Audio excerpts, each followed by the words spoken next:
Irony is truly dead, because after Donald Trump stooges spent all of yesterday lying and saying that he had nothing to do with Jeffrey Epstein's crime that he had never even met, the guy who abused countless young women and girls, Donald Trump today went in front of the press and he crowned himself the champion of wait for it vulnerable kids. Yes, Donald Trump just gave a speech in which he said no one is doing more to protect vulnerable kids than him. I can't even believe the hypocrisy, and neither could the press, which is why Donald Trump had to grab and rush out Melania Trump from their questions about Epstein. And we're going to get into it all. But before we do, if I could quickly ask you to leave a like on this video, and if you haven't already and you enjoy our channel, to hit that subscribe button because it goes a long way in supporting our work. And before we get into the full of this disastrous speech and how Trump and Melania had to run away from the press, I want to start where, of course, Donald Trump did, and that's with talking about his ballroom. And right behind me, by the way, in about 2 years from now, we'll use a much bigger room because we had to turn away a lot of people. And it'll be right here. This will be the entrance. That's a knockout paddle. It's called the knockout. It looks pretty nice right now, but it's going to look a lot better in a little while. And we're going to go from this room into a room that seats a few more people, and it's going to be beautiful. But I just noticed I happen to be standing here, Peter, and I thought I might as well get you a shot right now. A nice, beautiful shot at the future entrance to something that's really become very popular, the ballroom. They've wanted it for 150 years. And they're getting it, and they're getting the best. It'll be the best anywhere in the world. Donald Trump has spent the past few weeks prioritizing the interests of the wealthy, while many Americans struggle with basic needs like food, healthcare, and housing. Young people trying to buy a home are faced with confusing and long-term financial burdens. While Trump continues to focus on extravagant events for his billionaire allies, he promotes lavish parties and celebrations, showing little regard for the challenges facing everyday Americans. This behavior does nothing to address the growing scrutiny over his connections to Jeffrey Epstein, and it highlights a lack of awareness or concern for public perception. His actions and statements reveal an inability to communicate responsibly and focus on the issues that matter to most people. Christians and more, think of this, more than twice as likely foster care. They'll adopt the general population. They adopt to it so easily. When they get out, they adapt to it just like becomes second nature. It's amazing. Yet radical left policies in states nationwide make it much harder, not easier, for those families to open up their homes.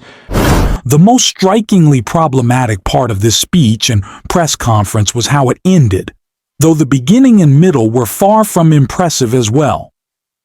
Donald Trump's approach to discussing faith and values often falls flat, because his actions and statements frequently conflict with the principles of compassion, empathy, and service central to Christianity. When he talks about topics like the Bible, helping the needy, or caring for vulnerable communities, it comes across as inauthentic because he does not consistently demonstrate these values in practice. His words on loving neighbors and supporting those in need feel disconnected from reality, particularly when referencing the well-being of children or other vulnerable groups. Thank you. The Bible tells us that one of the measures of any society is how it cares for vulnerable children and orphans. So important, and it's so big in the Bible. So as we make America great again, we are going to protect American children in foster care. So now Donald Trump, a man whose long-documented social proximity to Jeffrey Epstein has raised public concern for years, wants to present himself as a champion for vulnerable children. The issue isn't that he didn't care before. It's that his past associations and silence on Epstein's conduct have created a credibility problem he still refuses to address. And honestly, the optics here are unbelievable. Who is approving this strategy? It feels like they're openly mocking the public. Whether it's the reports about Ghislaine Maxwell's relatively comfortable prison conditions or the broader pattern of avoiding accountability, the whole thing gives the impression that they think consequences will never reach them. Not from institutions, not from their allies, and not from much of the mainstream press, which often avoids pressing them directly. And then you have Trump physically steering Melania away from reporters' questions, which only reinforces the sense that they're trying to dodge scrutiny rather than confront it.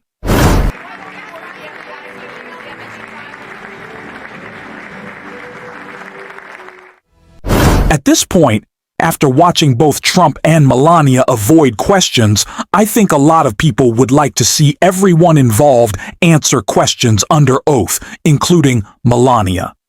What does she know? What hasn't she shared publicly? Those are legitimate areas of curiosity, especially now that she's reportedly threatening to sue Michael Wolff for mentioning her past social proximity to Epstein. Something that has been documented in photos and public reporting for years. Trump's ties to Epstein are well known. And naturally, the public wonders what those in his inner circle might have observed at the time. And that's why I keep saying, what isn't in the Epstein files may be just as important as what is in them. Is every interaction or moment fully documented? Probably not. It would be revealing to hear Melania directly address questions about what she saw or didn't see, or even to watch whether she chooses to invoke her right not to answer. Having that on the record would be meaningful in itself. People have joked about blink twice Usha Vance, but I don't really buy that narrative. Usha Vance made her choices. She supports this administration, and her background doesn't automatically mean she supports immigrants seeking a better life today. The same applies to Melania. Being an immigrant herself doesn't shield her from scrutiny, especially if she has information relevant to this whole situation. So yes, getting her testimony, in whatever form it legally takes, would help shed light on questions that still hang over the Epstein story. Because there is a lot we still don't know. And one person who's been pushing for transparency this entire time is Jamie Raskin, who said this in the clip we're about to look at. Well, I think the fact that she was able to be transferred to a prison camp where no sex offenders had ever been allowed to enter there before, much less live there or be transferred there, is an indication that they've got some kind of meeting of the minds about what he can provide to her and what she can provide to him.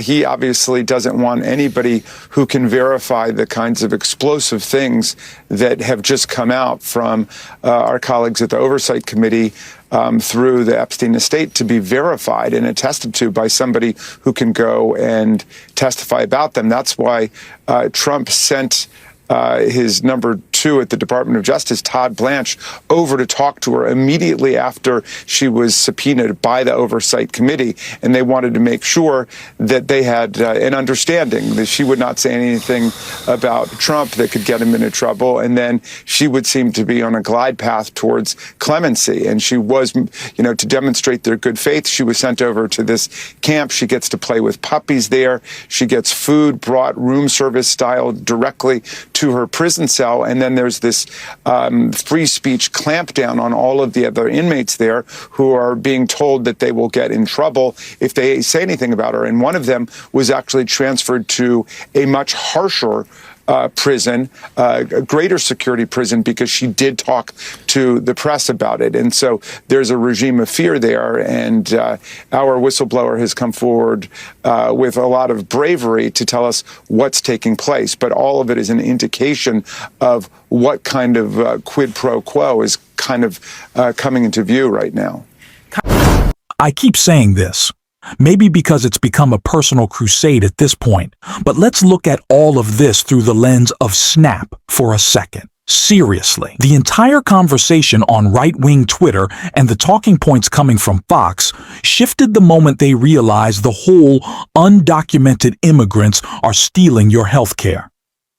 Narrative wasn't going to stick. Once that flopped, they pivoted to attacking SNAP recipients, people who, by the way, are working full-time yet still can't afford basic groceries.